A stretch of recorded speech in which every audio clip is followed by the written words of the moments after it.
This is the Samyang 12mm f2, and now it has autofocus, and you could tell because it has AF in big text all over the box. Now, the original Samyang or Rokinon 12mm f2 was a very popular lens because it was an ultra-wide angle, relatively compact, inexpensive, and optically pretty good. That lens came out in early 2014, and since we are now in 2021, that means this sequel took a whopping 7 years to create. This new lens comes in a large box for how compact the lens is. Inside there is a user manual, a compact zippered case, and the lens itself. The lens has front and rear lens caps made out of plastic, as well as a small plastic lens hood that oddly only clips in one way.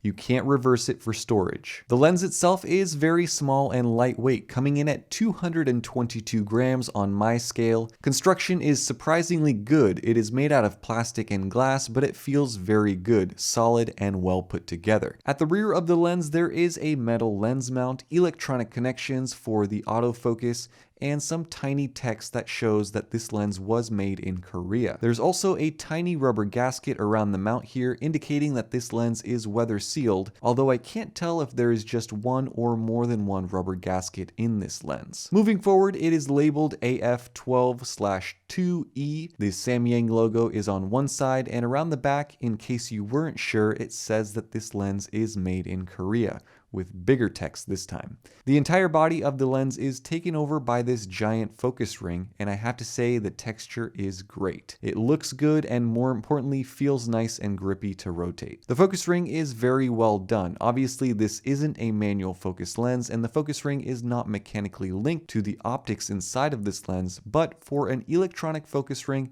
it feels very well damped and surprisingly premium, even though it is made out of plastic. In front of the focus ring, in a sort of tucked away look, there is a red ring, which is typical of Rokinon and Samyang's design. But then again, almost every other lens manufacturer has since copied the red ring of L glass lenses of the past. Around the front, there is a small sized front lens element that is convexed and around which there is some more information, such as what the lens is, that it has a 62mm filter thread, and that the minimum focus is 0.2 meters or 0.66 feet. The lens features 12 elements in 10 groups, including a bunch of coded elements to reduce distortion. And the autofocus system on this lens is not a cheap one either. It is Samyang's own linear stepping motor, so it is fast and silent. With the lens hood on, this is a good looking lens, surprisingly good looking. I like the design and the finishes, and it is much better than I expected. On a camera, it looks sleek, compact, and lightweight. I like the matte color, and this is a lens that you can leave on your camera and still fit into a large pocket, so it's very travel friendly. According to Samyang, this new lens is optically very similar to the original manual 12mm. Now obviously this has autofocus, the coatings are a little bit different inside, and from a design standpoint it is very different. But if I remember the performance of the 12mm, it was very good. So if this performs just as well, it should be a pretty good lens overall. So let's take a look at some sample photos, maybe a couple of videos of this lens. All of these were done on my Sony A6100. No editing, no post-processing whatsoever. These are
Alright, so let me start by saying this is a very fun lens to use, not only from just the way that it looks and the way that it feels, but it's a cool focal length, nice and wide. You can get a lot in your shot.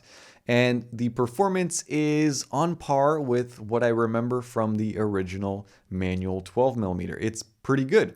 Wide open at f2 in the center of the frame, it is nice and sharp. The corners are not amazing, but if you stop those down to about f4, they do sharpen up quite a bit. Even at f2.8 or even at f2, overall, corner to corner, the image is good. It's not excellent. It's not as good as some modern lenses, but you have to remember that optically, this design is several years old now. The one issue that pops up with this lens is something that plagued the old manual lens as well, and that is chromatic aberration. There is a lot of it. It's not the worst that I've ever seen, but it is very visible, and even in the viewfinder while shooting photos, you can see it clearly. Now, you can fix this in post with some editing, but I was surprised that the emphasis on the coatings hasn't really resolved this issue from the original 7-year-old lens. Vignetting, on the other hand, is not very noticeable, barrel distortion is also minimal, and flaring is relatively well controlled. Focus breathing is a bit on the dramatic side if you are pulling focus manually for video work. The autofocus on this lens is amazingly good. It's fast, it's silent, and it maintains focus very well. I was expecting it to be